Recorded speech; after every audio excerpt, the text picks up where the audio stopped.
Will the return of President Trump spark a new trade war between the U.S. and China? President-elect Donald Trump has vowed to impose massive additional tariffs on imports from China. Some believe these tariffs will pose an even bigger threat to China's economy compared to his first term. Will that be the case? And how will Trump 2.0 be different from his first presidency?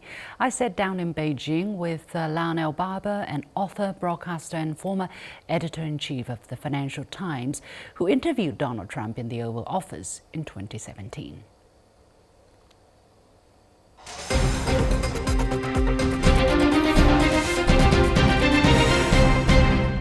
Mr. Barber, you talked to President Trump while he was in office. You were in the Oval Office.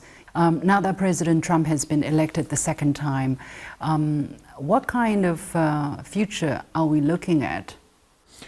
You have to get inside President Trump's mind and understand that he looks at his first term as a big success. No wars, no Russian invasion of Ukraine, the stock market went up, the technological revolution in America with the big tech companies continued apace, and also he pulled off an important diplomatic accord in the Middle East. So he will want to build on that legacy to try and repeat what he did in the first term and make it even better in the second. And obviously the difference is now we do have two big wars, one in Ukraine and the other in the Middle East, in Gaza, but also is the attacks in Lebanon, and also the missile exchanges between Iran and Israel. Mr. Trump is not a war maker. I think he's going to try and help to stop the fighting in order to calm things down so that everybody can build better business. But he has actually pronounced unwavering support for Israel. Do you think he actually can, if Israel insists on continuing to weed out, Hezbollah and to occupy Gaza, do you think he's actually able to stop Israel? Well, let's be clear that President Biden also pledged unwavering support for Israel. Mr. Trump is staying in the same tradition. Second point is that you have to look at Israel's aims. It said Mr. Netanyahu, the Prime Minister, talked about eradicating Hamas. They've already killed the Hamas leader, Yahya Sinwar.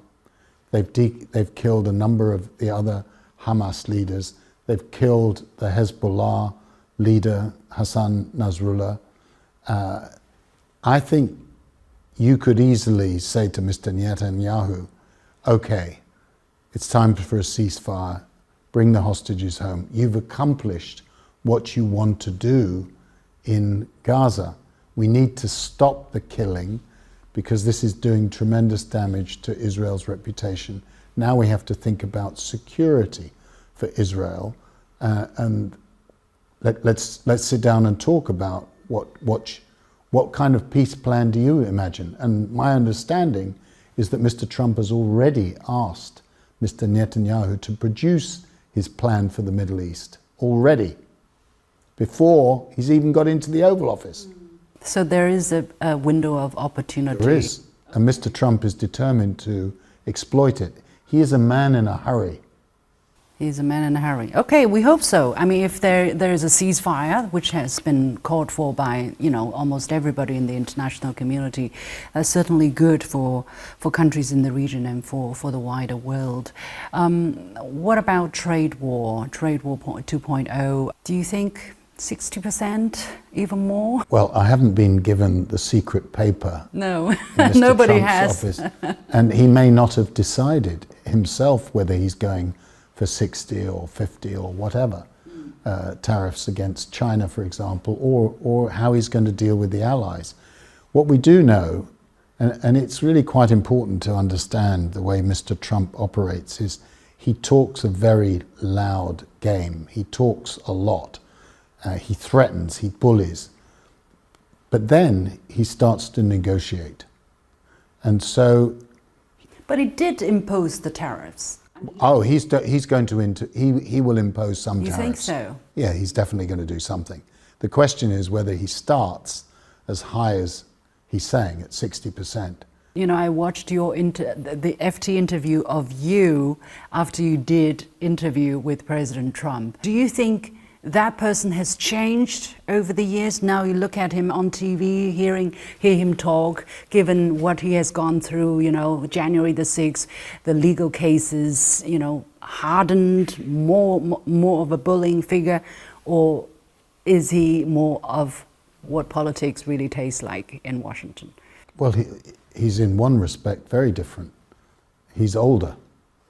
The question is whether he's wiser, or whether he thinks he's wiser. Do you think, from watching the I news? haven't seen him one-on-one for 7 years, but what I see is he's also a man who narrowly escaped death. I mean, the bullet was that close. That probably affects your personality. I mean, you may think I'm mortal, I'm vulnerable, so I'm in a hurry to do things. I'm special. I was saved by God that I didn't die. But I think he's probably thinks he knows how to operate the system more effectively. He'll definitely be more impatient. He won't be so listening to other people in his first team were saying, you better not do that. That would be difficult. And I think this time round he'll probably say, no, I want to do it. So he'll trust his own instincts more. He will trust his own, and I think also it's very important to, who is he listening to now? His son, Don Jr., is clearly important. I think probably more important than his daughter, Ivanka. His son has strong political views. His son has had an influence on members of his team, notably the selection of the vice president. And then there's also the other person who's interesting is Elon Musk, the super billionaire and SpaceX and Tesla manufacturer. Now, just you were talking about tariffs earlier. Mr. Musk has very important car operation in China. Right. So what will he say if Mr. Trump says he wants tariffs at 60%? He probably won't challenge the principle of tariffs, but how this plays out. Look, the last and most crucial conclusion here is Mr. Trump is a negotiator. He's a deal maker. He wants to negotiate, but he's going to start with the strongest possible position. Which is? He's going to impose tariffs, and he's going to be very loud. He will speak very loudly. But the first trade war, and my point was, the first trade war did not deter trade between the two sides. What really deterred trade was interaction was the targeted sanctions on high-tech sector, for instance. Trade overall has been very resilient. It went down a little bit because of the initial shock, and it climbed back up. So is he going to learn from, actually, if not the mistake, from the experience of the first time, and say, or is he going to double down on the same path which didn't prove effective? I think that Mr. Trump is very concerned about the future of manufacturing in the US. And it didn't bring manufacturing back to the US. Again, you'd have to define how things work. Jobs created or saved in America. That's the way he would look at it. Is American manufacturing as competitive as Chinese manufacturing? Probably not. Where are we in terms of technological innovation? America's pretty strong. Where are we in terms of dependency on critical minerals, the semiconductor industry? America is dependent. America is vulnerable. So it's tried to address that. It tried to address that with Biden. Now, are tariffs the right answer? As an independent individual, and especially someone who worked at the Financial Times for many years, I'm not a tariff person. I think that it's going to create inflation in America, and it's going to make goods more expensive for American consumers. Is there a case for some temporary protection for some industries for a short time? You could make that case. And my observation is that if the domestic issues are not addressed, if it is getting worse, then the Trump team probably sees no reason to step back from what they believe is the right approach, which is America's economic nationalism. What do you think? I mean, for me, tariffs is the wrong tree to bark at. Well, when you talk about domestic problems in America, we need to be a lot more specific about what that means. For instance, the polarization, the identity politics. Well, again, we need to be much more specific and be clear that for Mr. Trump, and as someone who has children living in America, working in America, first of all, we're talking about crime being a big problem. Neighborhoods that are in decline, or cities like San Francisco where drugs, homelessness. Homeless. It's terrible. Yeah. But is that the problem of the federal government? Is that something that Mr. Trump can probably do? Not necessarily, but certainly in crime in general and to change the political climate, yes. And the other point I would make is that there's a lot of innovation and change in America, a lot of hidden success stories that people in China, people in Britain don't know a lot about. But I do, because I travel a lot in America, and there's extraordinary innovation, competition, dynamism in places like Austin, Texas, in Utah. It's a huge country. It's like China is also a huge country. There's a lot of success, but what we see on the television and some of the rhetoric doesn't necessarily reflect that. But why is this time Trump is leading such a sweeping victory? It seems that at least the majority of voters who voted, I don't say the majority of people, at least the majority of voters are not happy with what they're seeing in their lives. Well, there are several reasons for him winning, which are not properly appreciated, because a lot of people say, oh my goodness, how could he win? He was a convicted felon. He's an appalling person. But you have to see that, first of all, he was running against an untested candidate, a woman of color who did not define herself as a candidate and therefore did not convince a lot of people that she would be a good president. Second, inflation. This is a serious issue. The numbers said one thing, but the actual down in the ground, with people paying more for their insurance and things like that, people were fed up. It wasn't, their experience of inflation was more serious. And third, the question of border security and immigration. There was a feeling that the Democrats didn't secure the border, and that all these Americans are not against immigration, but they're against illegal, undocumented immigration. There's a very important difference. Is China an opportunity? Is China part of the problem or part of the solution? No, China has to be part of the solution. I mean, again, my personal view is that the rhetoric in Washington is unhelpful. Some of it is hysterical. Some of this notion on both sides now, because both sides there's a lot of mutual suspicion.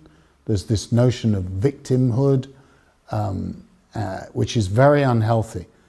You need to have a dialogue at the highest level, sometimes in private, where you re-establish a basis of trust. And I think, and I hear that Mr. Trump does want to re-establish a dialogue at the highest level with China in order to set out positions. But he's going to make it difficult for the Chinese, because he's going to talk about stolen IP and also about hacking, phone hacking, cybersecurity. These are uncomfortable issues, but he's going to raise that. But then China will have some issues to raise with the Americans.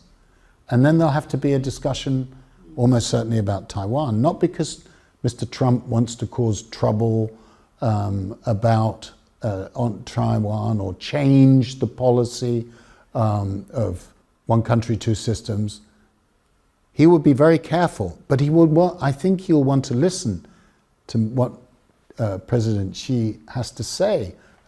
You clearly feel strongly about this. He's going to listen.